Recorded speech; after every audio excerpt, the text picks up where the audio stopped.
কি অবস্থা SSC fail করা পোলাপান কুষ্টিয়ার ভিতরে যারা আছো আর কি, খবরদার টেনশন করবা না, কোনো টেনশন নেই।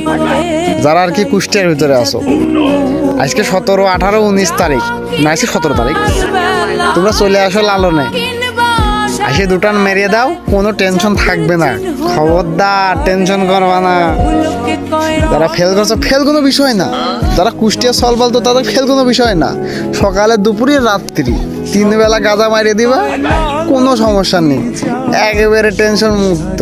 তাড়াতাড়ি আইসিও, লালন শুরু হয়ে গেছে, সকাল দিয়ে শুরু হয়ে গেছে বেটা, নো টেনশন। রেজাল্টের বাস যা হয় হবে নি, চলে আসো লালনে, খাওয়া দাওয়া হোক, তারপরে রেজাল্ট চিন্তা করবো না। আইসো, আজকে 17 তারিখ লালনের মেলা।